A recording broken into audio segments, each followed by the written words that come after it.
There we go. So, welcome. It's Wednesday. We've made it through to the middle of the week. How fantastic. And our coaching bites for busy people are extremely going down well. Is that even a sentence? I don't know. So, hi, I'm Teresa Hargreaves. I'm your business coach from We've Got This. And all this week, we have been exploring different topics that are really relevant in today's workplace. Today, we're looking at thriving in a new role. And I'm really excited to explore how you get that confidence in your first 90 days. We've been hearing lots in the press, haven't we, about Trump and his first 100 days. So we're not going to use him as an example. Unless, of course, we want to talk about being a disruptor. So I'm hoping you can all see my screen moving. I know we've had some technical issues on Monday, which I think I resolved yesterday, and hopefully are still working today. Thank you, Alison, for the thumbs up. I'm loving this, being outside of your comfort zone in order to grow. And that's absolutely a theme that we'll go through today's talk. So this is me, your coach. I am a business coach. I've been in the world of workplace and business for 30 odd years now. Outside of corporate, I love to do outdoorsy things with my partner in crime, my gorgeous black Labrador Rolo. And if you follow me on LinkedIn, there's a QR code down there. Feel free to stalk and mooch around at what I do. And if you follow me anywhere else, you'll find that Rolo plays a big part because he helps me be outdoorsy, which isn't my natural habitat, but he also allows me to grow in my personal growth. Within my business coaching world, I support a number of different areas, whether that be in manufacturing, predominantly food manufacturing, engineering. I work with teams that are out on the railways looking at the bridges.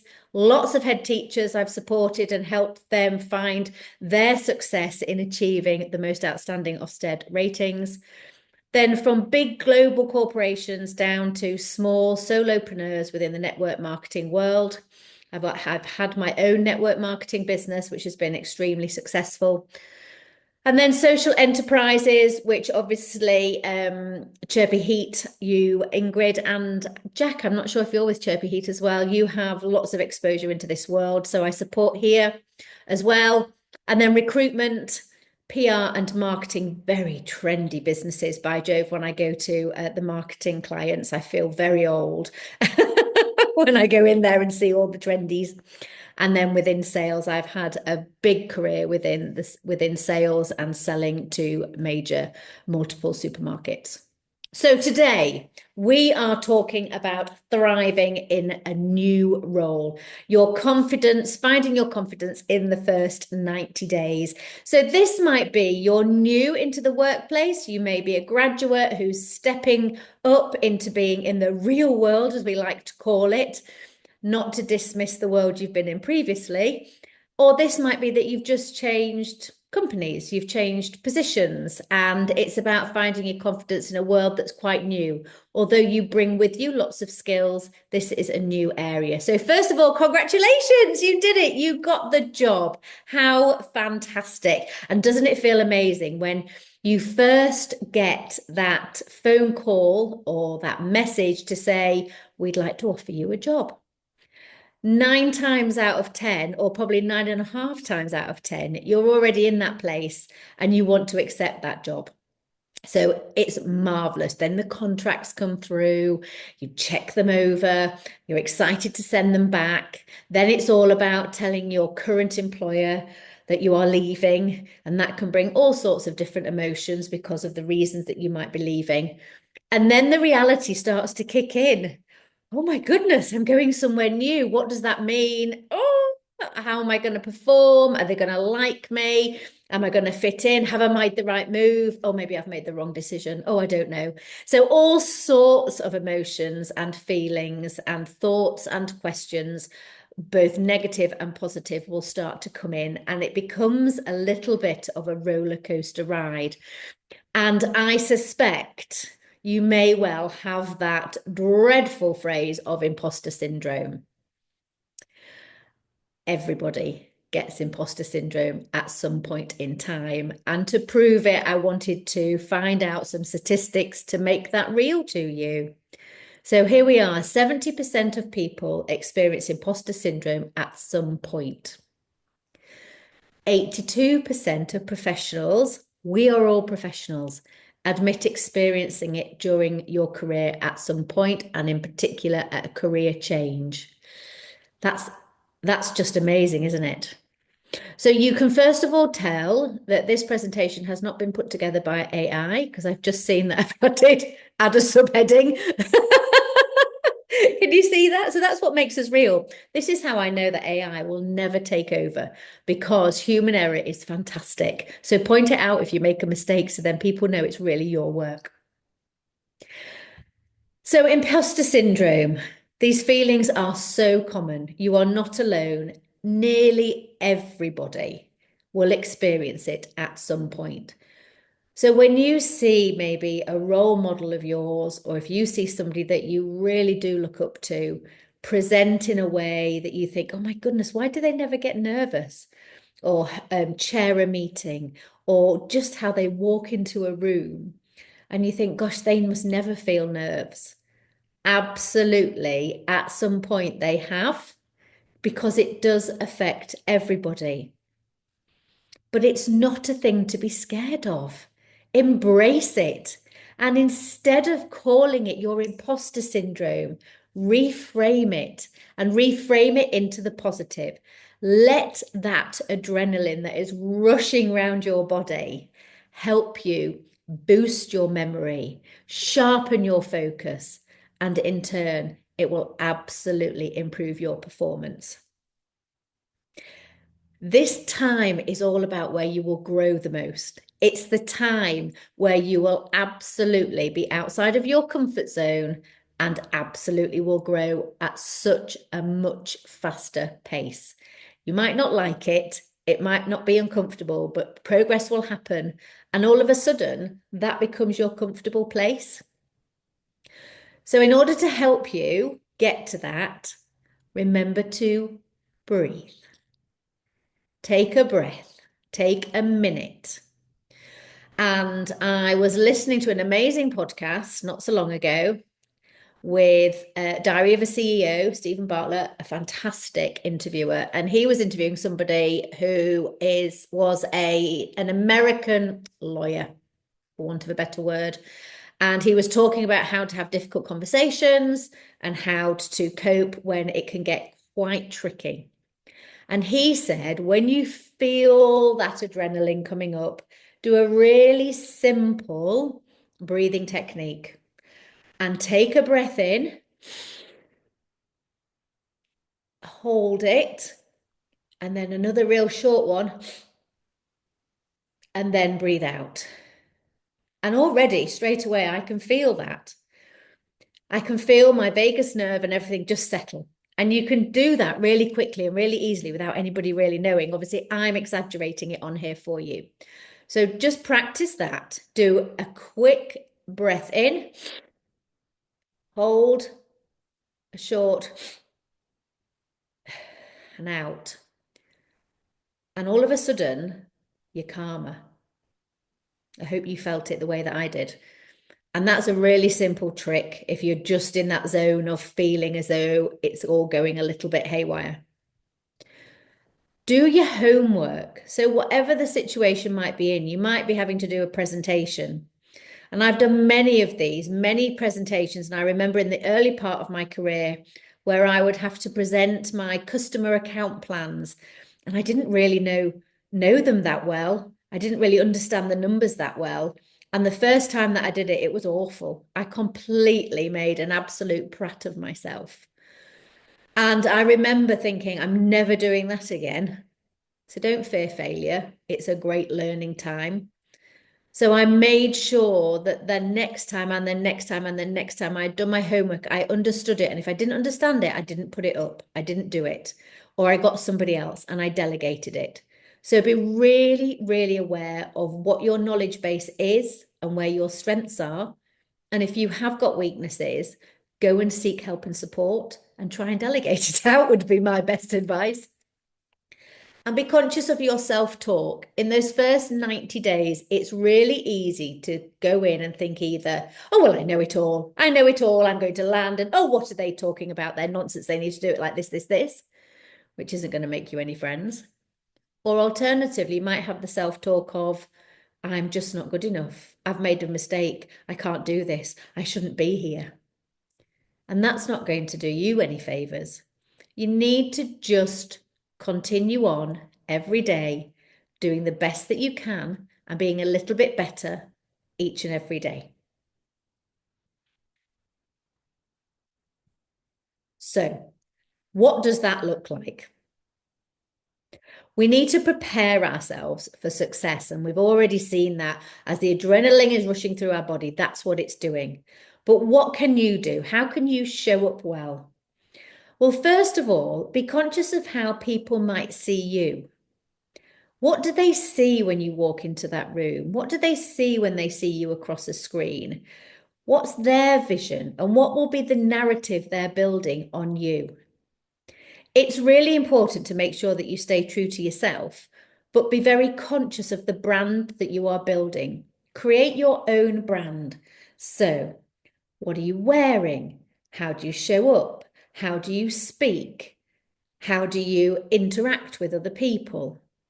What are your strengths? How do you make sure that people can see your strengths? How do you cope with a setback? Start to build your brand. And what I mean by that is people will get to a point where they know you because you did something or you always do something. So I'll bring this really down to basics. When I worked in the sales department, whenever I went to do a presentation or if I went to see a really important customer, I would always buy myself a new lipstick. I'm a girly girl. It's what I do. But I became known for that. And people would go, oh, Teresa, have you got your new lipstick on today? And I'm like, yes, I have. This is my power lipstick for today because today we're going to deliver X, Y, or Z. And it became a thing. And it's a really small thing. But what it was telling people was, I have this new lipstick and this meeting is important to me. It's important that I perform well. And this is part of my sort of battle armor. It's part of me being ready. So think about what is your brand? What are you known for? How do you show up? Secondly, have a think about how you are heard. So in those first 90 days, a really piece of useful advice that I was given a long time ago was listen more than you speak.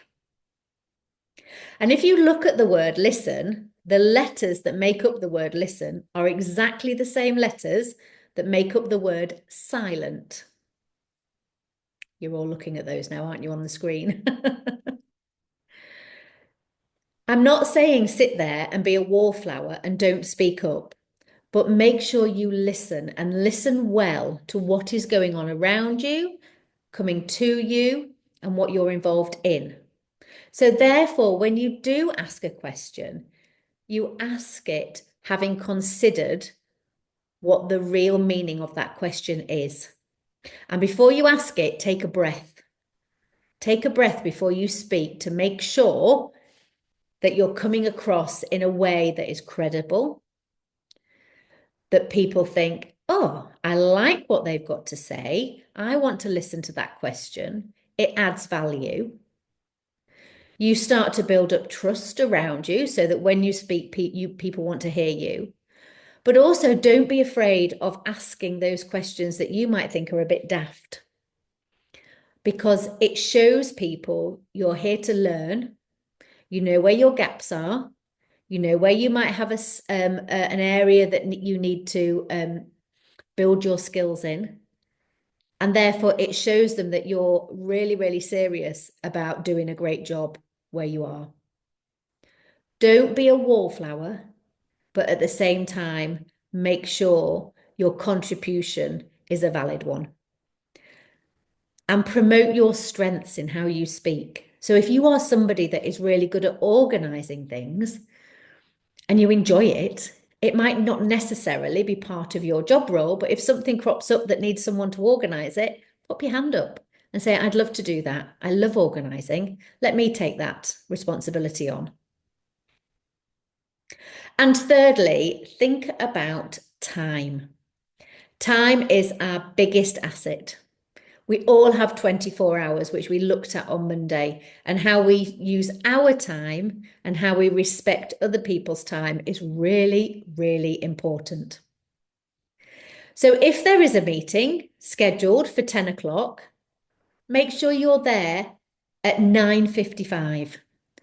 Be early. Don't ever be the last one in the room. Don't be nervous about being the first one in the room, because it shows that you have planned, you have prepared, and you are ready to start at 10, not turn up with your cup of coffee at 10 o'clock. Respect that somebody has gone to the effort of getting things ready for this meeting, and you want to be there to hear it. So plan your time, plan ahead. Make sure that you sketch things out in the diary, whether you have a paper diary or whether you have an electronic diary, and plan ahead and think about what it is that you are about to show up in. So whether it's a meeting or it's a presentation or it's a brainstorm, and go with some couple of questions, go with a few ideas. And if you're not really sure, go and speak to somebody beforehand to make sure you're really clear on what you are going to. And then, because you've done your bit of homework, you can prioritize what matters. So you might, because you're the newbie, be asked along to a load of stuff that actually isn't really relevant to you. Well, therefore, maybe put a bit of a challenge in and say, how will this help me be successful in my role? How will this help me build? And therefore, you can absolutely prioritize where you show up. And then when you show up, you've planned ahead. And then when you are there, you are asking the most relevant questions for that session. I hope that all makes sense for you. Okay, so this is the biggie, I think. When you first arrive at potentially a new employer, a new team, you're the newbie, and lots of people are going to get to know you. They will stalk you on social media because, unfortunately, that's the world we live in now. So be conscious of what you've got on Facebook, what you've got on Instagram, what you have on all those other ones. Can tell I'm a woman of a certain generation here. And what your LinkedIn profile looks like. The stalking will have gone on before you even arrive, whether you like it or not, and whether it's ethical or not. Unfortunately, that's the world that we're in. So be very conscious of that. So then when you get there, when you get to where you're going, to your new business, build intentional relationships. So take control of your induction process. Hopefully, you've arrived at a business that has a really good induction process, and you're going to spend time in lots of different departments and get to know lots of people and understand where your position, your role fits in. If you get there and there isn't a good induction program, well, just take control of it. You make it happen. This is your job, this is your career, and this is how you show up. So find the structure, the organogram, learn people's names, write them next to it, understand their jobs and their positions. And if you don't understand it, go and reach out and make contact. Find who these people are. Put time in their diary. Now, that might be just 5 minutes. You know, you might be in a role that is in forecasting. So therefore, you think it's not really that important that you really understand what goes on in the marketing department. Well, you'd be quite surprised. And actually going and sitting with somebody in marketing and just saying, can I just have 5-10 minutes of your time? I'll bring a coffee. Can you just give me an overview of what happens in here? You'll start to build connections that you never know will potentially help you in the future. And you don't know, do you? You might end up moving sideways step or a different position within the company where you really need to understand marketing really well.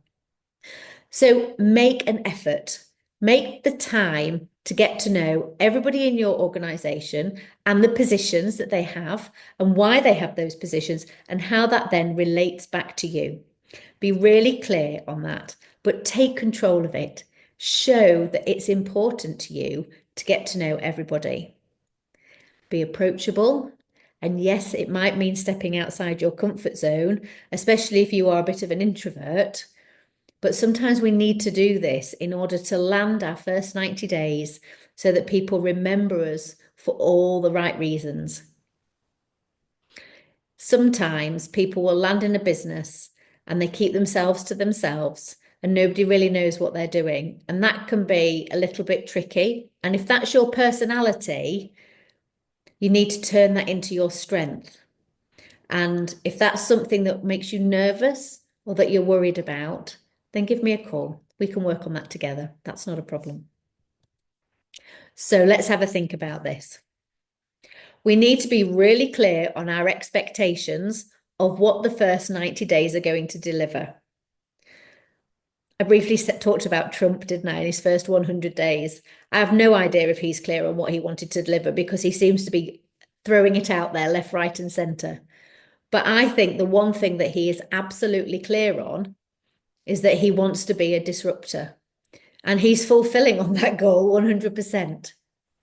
So be clear on what you want your first 90 days, your first 3 months to be for you in this organization. What are the clear things that you want to set in action? What are the things that you want to be known for? So if you get asked a request, if you get asked to do something, be really clear on what the expectations of that project are. So you might get asked to pull a presentation together. You might be asked to rework some numbers. You might be asked to take charge of something. Be really clear on what those expectations are, because in this new organization, they might operate differently to how you've operated in another business, or it might be your first time. So when those expectations are given to you, make sure everybody understands it the same way as you think you've understood it. And then repeat it back. So let me think of an example. You might be asked to, I tell you what, we'll do real basic simple. You might be asked to go make a cup of tea. Let's go really simple. So can you go and make 3 cups of tea for the team? Okay. So yes, of course, I can make 3 cups of tea for the team. Is that decaf tea or is that with caffeine? Would you like sugar? Would you like skimmed milk? Would you like whole milk? So make sure you're really clear. It's not just a cup of tea. And gosh, if you get asked for a coffee nowadays, oh my goodness, you'll be out there all day asking what the expectations are. And once you've got your list, repeat it back. So let me just be clear. That's 3 cups of tea, all with whole milk, 1 decaf, 2 caffeinated, all to be in a mug, and you would all like them hot and delivered at 1 o'clock. Hopefully you'll get a yes to that.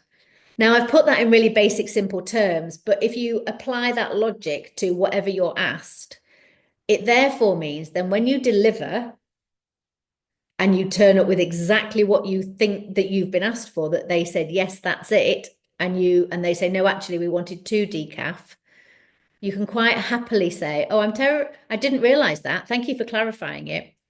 Previously, you'd said 1 decaf. Did you hear me then catch myself?